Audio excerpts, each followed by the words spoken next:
All right, with the release of Dune Part 2 coming out, they decided to re-release the first one from 2021 because, it wasn't really in theaters for that long because of the whole COVID thing, but I finally saw it in 4DX.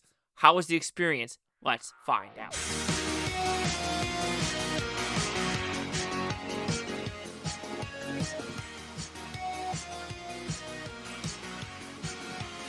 Chase Lee Hockey here at the Blue Futon reviewing Dune Part 1 4DX. So let's talk about the 4DX first. I was enjoyably pleased by this 4DX. It wasn't really a lot of janky movements, a lot of subtle flying stuff, and I thought it was a pretty good time.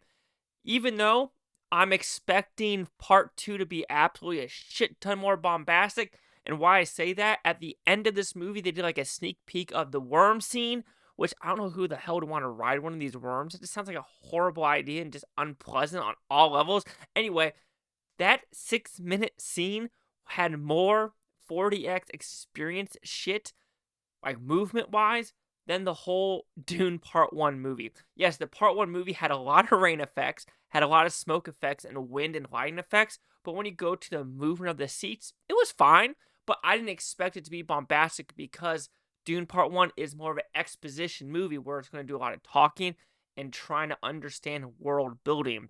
Where, of course, Part 2 is going to be a lot more action between these two quote-unquote families. And, well, one's kind of a family right now, even though everyone's dead. And, of course, the big family. So, overall, the 4DX I thought was a good old time. I don't think it's going to be in theaters for that much longer because I think Madam Web takes the 4DX theaters on Wednesday. So, we'll see how that goes. Okay, for the movie itself, I still don't see how people call this their best movie of 2021. I did see it not on a big screen because in 2021 I was in Qatar and Saudi Arabia. So, of course, I didn't get the experience of the theatrical shenanigans. So I was like, you know what? Let me go rewatch it in theaters to see if it actually changes. And it doesn't really change because it's still kind of the same core of world building. And that's fine. And I've never read the book. I've never seen the 1984 film, which I think I'm going to watch it in theaters. Even though I have it right there in 4DX, or just 4D, I think I'm going to see it in theaters just to get the experience of it.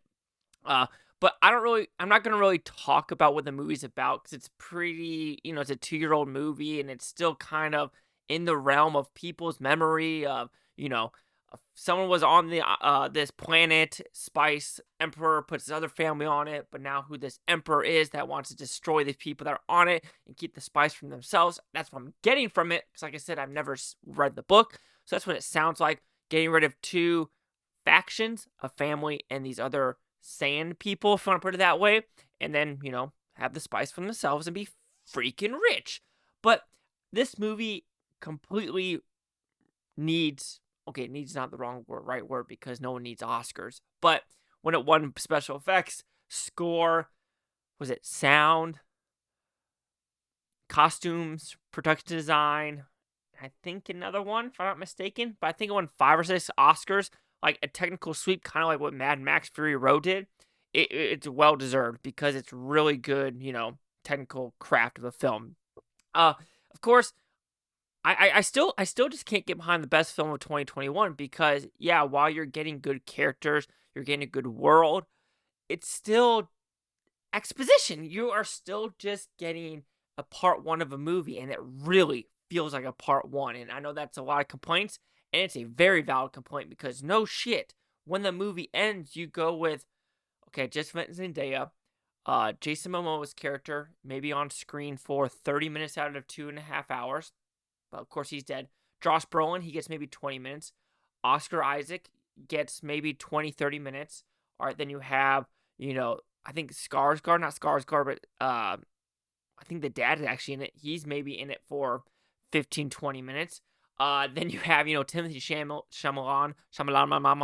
he's in it for most of the time. His mom, Rebecca Ferguson's in it most of the time. So it's basically their story. Oh, and then you have Javier Bardem, 10, 15 minutes. Dave Bautista, 5 to 10 minutes. You kind of gain the drift. Like what I'm trying to get at is it is a Timothée Chalamet movie and Rebecca Ferguson movie and a lot of the side characters, but a lot of the side characters don't expand the movie as well as I think they wanted it to. Of course, friends, families, loved ones, co-workers, but that's really all you get from these side characters. But overall, Dune Part 1 40X. 40X experience was pretty fun. I will try to see Part 2 in 40X because let's just say for 2 weeks when it comes out, I will be completely somewhere different. That's all I'm going to say. So there's a chance there is a 2-week hiatus of new movies. Of course, there's going to be movies still or reviews every day, but having this movie, Part 2, being on time, that's 100% a no-no. But yes, Dune Part 1, it's a fine little movie, but calling it the best movie 2021, I just still can't get behind it whatsoever. So Dune Part 1 40X will receive a 3.5 out of 5 with Futons, which equals that 70%. So who the critics' news scores gave this one? Critics 83%, audience 90%. 509 critics?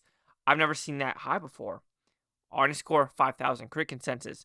Dunes occasionally struggles with its unwieldy source material, but those issues are largely overshadowed by the scope and ambition of this visually thrilling adaptation. Sure, maybe because I've never seen the original 84 one or read the book, I don't have that connection to this. Sure, why not? 88? I know it's 90. 83, 90, 70. Chase Lock here at the Blue Futon. Like, comment, subscribe. One more thing, Blueftopia. You Blueftonians, thanks for watching. Have a great day. Now, I can watch this day, tomorrow, week from now, month from now, a year from now. Every single freaking one of you. And yeah, I do think Dune Part 2 has a chance of being pretty solid. Except, there's this one scene in the trailer where it's like going through this weird town that does not look like good CGI whatsoever.